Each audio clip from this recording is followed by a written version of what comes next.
Les collèges électoraux sont convoqués pour le 6 décembre prochain, soit le respect de la loi qui fait obligation d'appeler les électeurs aux urnes dans un délai de 90 jours au plus tard pour ce qui est des régionales. Théoriquement, cela tombait pour le 6 décembre prochain, donc dans 3 mois. On est là dans les délais, dans la lettre et l'esprit de la loi.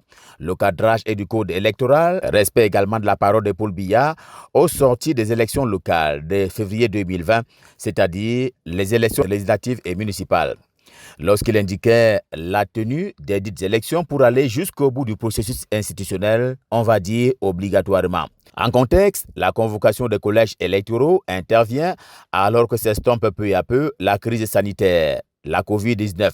On peut vouloir dire que le Cameroun se porte mieux et que les institutions sont en marche. Fin de processus, dirait-on, de la mise en place des institutions prévues dans la révision constitutionnelle de 1996. Dans ce sens, le Sénat et le Conseil constitutionnel avaient déjà vu le jour.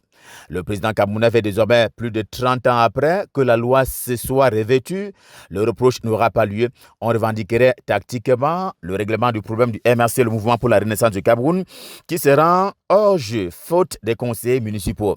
Allusion faite au GDN, le grand dialogue national pour lequel la House of Chiefs participait de la mise en place en termes de revendication de la décentralisation, c'est-à-dire une autonomisation des régions.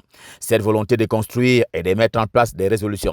Eh bien, dans cette perspective, il faut espérer la mise en pratique de l'article 66 de la loi fondamentale à la Constitution pour un plein d'œuvre de cette loi fondamentale.